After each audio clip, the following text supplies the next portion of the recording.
I'm Caleb Mitchell, and you're watching Front Row Fights.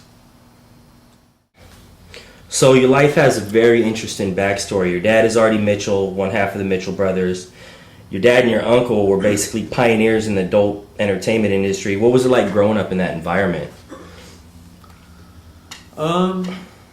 I guess it was like no other, really, because my dad, his home life was separate from his work life. So as a young kid, it was like, like any other pretty much. We went on trips, hung out, went to school, and I don't know. I don't really have anything to compare it to.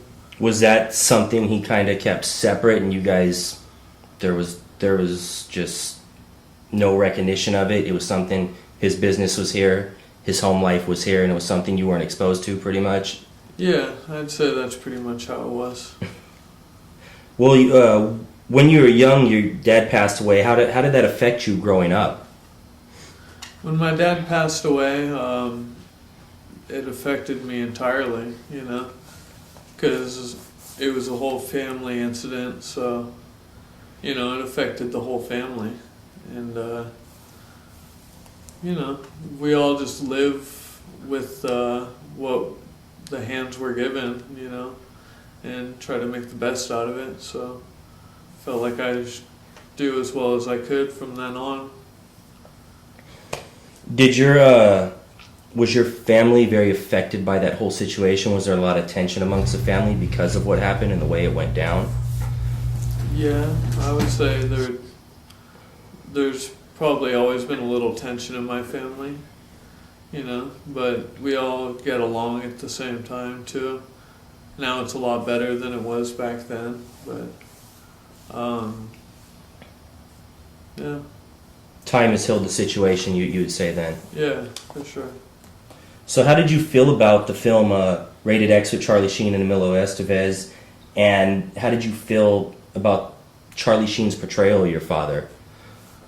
I felt like that movie was pretty bad. It didn't tell the true story of everything that my dad was. It took the last couple of weeks of his life that were really hectic and traumatic, because he almost died at Ocean Beach in a crazy incident where we got swept out in an undertow, and we were way out in the water for hours and hours, and I was probably about 6 or 7 years old at the time, I think, maybe 7. And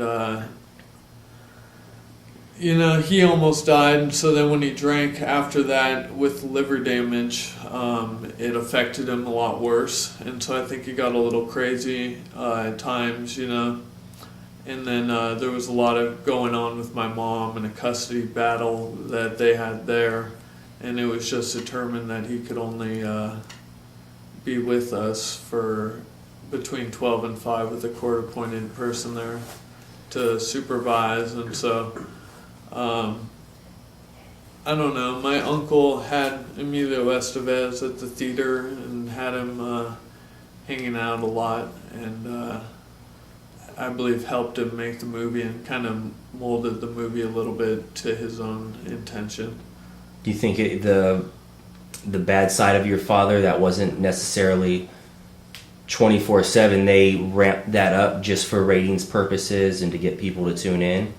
Yeah, for sure. A movie, is what you make it, and so through editing or through however they made it, they decided to make it exciting, and they came up with things that they molded each and every public situation that might have been to how they perceived that it could have been, and that's what made it allowable. Did you spend a lot of time after that speaking with people and feeling like you had to actually defend your father in order to make them understand that the movie was more, I would say, fiction in the manner that they portrayed him in such a bad light? No, I don't really worry about it too much, If people want to believe movies and take that for granted, that's in their own mind, because it doesn't really matter in the end, Everyone perceives things in life how they want to. Yeah. And so I don't really worry about it. You don't let it stress you like other people might. Yeah, that's all right. Well, it's a good thing.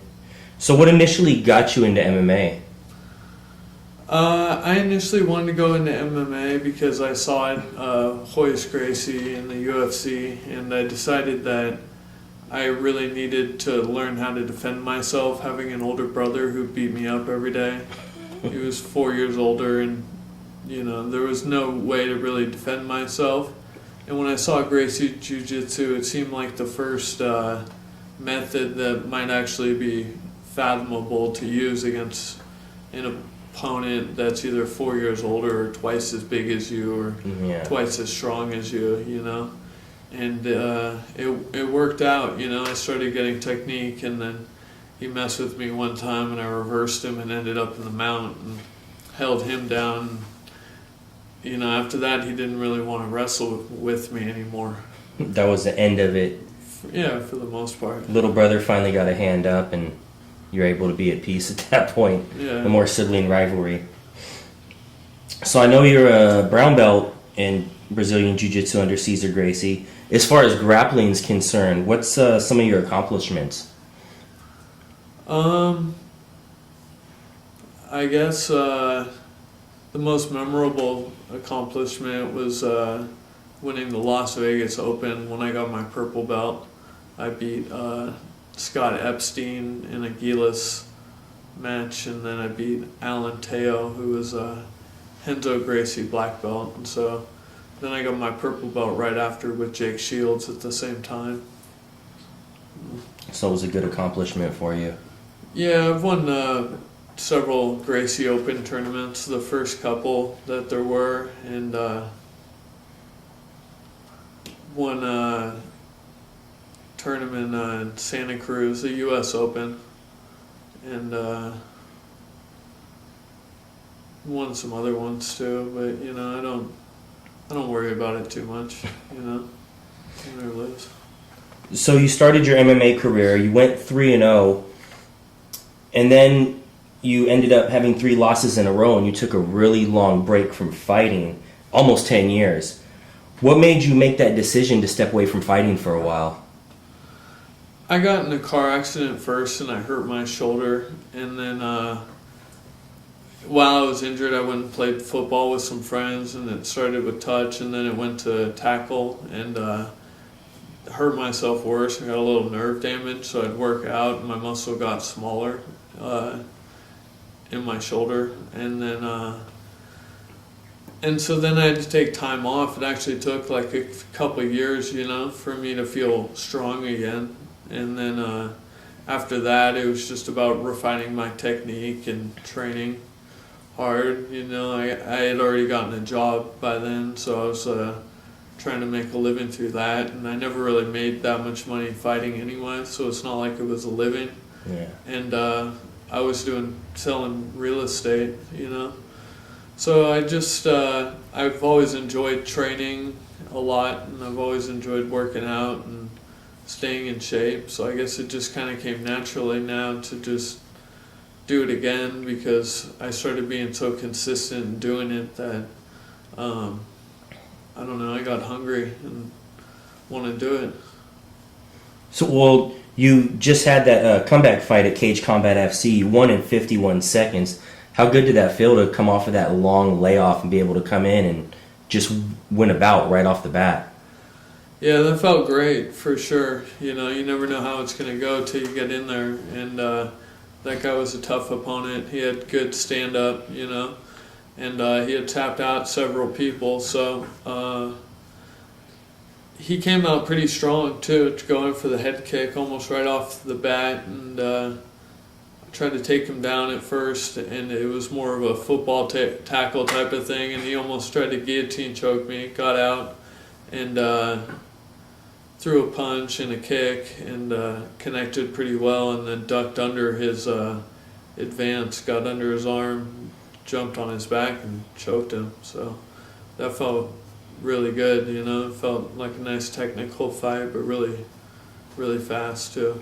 Since you came off such a long layoff, did it feel like a fresh start for you? Like you're starting at the beginning now and you can just keep moving forward with your fighting career? Yeah, I'd say before it was more like an amateur career, you know, even though it was pros back then, there was no amateurs. We weren't getting paid very much. And